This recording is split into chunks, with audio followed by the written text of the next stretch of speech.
अभी अभी मैं पहुंचा हूं महाराजगंज लोकसभा के एकमा प्रखंड में, और 25 तारीख को मतदान होने वाला है यहाँ पे छठा चरण में। तो आइए हम जानते हैं यहाँ की जनता के क्या मूड है, इनकी मिजाज को जानते हैं कि इस बार किसको सदन में चुनकर भेजेंगे।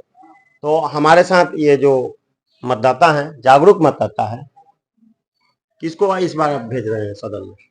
आकाश कुमार सिंह, हाथ छाप, कांग्रेस प्रत्याशी को। क्या नाम हुआ आपका? राम विचार माझी। तो माझी जी, आप महागठबंधन को वोट करने जा रहे हैं जी। क्यों? इसलिए कि हम लोग साधारण और गरीब परिवार के लोग हैं।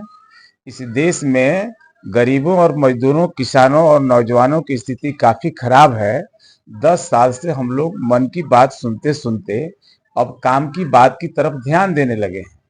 और इस देश में महंगाई, बेरोजगारी, शिक्षा, दवाई, संविधान, आरक्षण, इन तमाम चीजों की बड़ी समस्याएं हैं, जिसको समाप्त करके और इस देश में लोक कल्याणकारी राज स्थापित हो, ताकि देश की बहुसंख्यक जनता को, जिसमें हम भी हैं, हमारे परिवार के लोग भी हैं, उनका भला हो सके।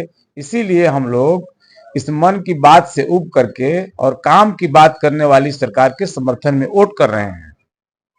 आपको नहीं लगता है 5 किलो राशन की गारंटी है, उज्ज्वला योजना है, जनधन खाता खुला, उसके बाद आपको किसान स्वाभिमान योजना है, और मोदी जी भारत को विश्व गुरु बनाना चाहते हैं, और आपके नेता चिराग पासवान जी उनके हनुमान हैं।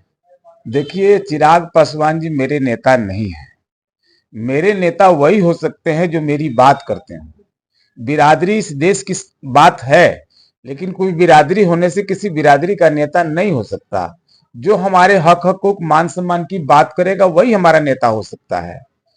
सवाल उठता है जहां 5 किलो राशन का, एक तरफ हम आज चांद पे रहने की बात करते हैं और क्या इस देश विकास की बात करते हैं, और फिर 5 किलो राशन की बात आती है। क्या यह उचित लगता है कि आज भी इस देश में इतने गरीब कमजोर लोग हैं कि उन्हें 5 किलो राशन की जरूरत है?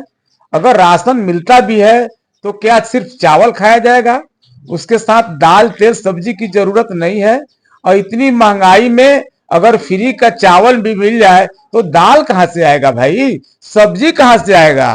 कपड़ा कहां से आएगा? मेरे बच्चे की पढ़ाई कैसे होगी? हमारी दवाई कैसे होगी? ये जब संविधान खतरा में है तो हम कैसे जी पाएंगे मान सम्मान से? कैसे आरक्षण नहीं मिलेगा तो मेरे समाज के लोग कैसे जिएंगे? मोदी जी कह रहे हैं कि आरक्षण को नहीं खत्म किया जाए। अरे भाई, मोदी जी क्यों इस बात को चर्चा कर रहे हैं? मैं पूछता हूं, जब इस देश में पिछड़ों के आरक्षण की बात आती है तो कहते हैं कि सीमा पार नहीं होना चाहिए। सच्चाई है कि ऊपर अपर कास्ट के लोग भी गरीब हैं, उनको भी आरक्षण मिलना चाहिए, लेकिन क्या जो गरीब है उनको नहीं मिलना चाहिए?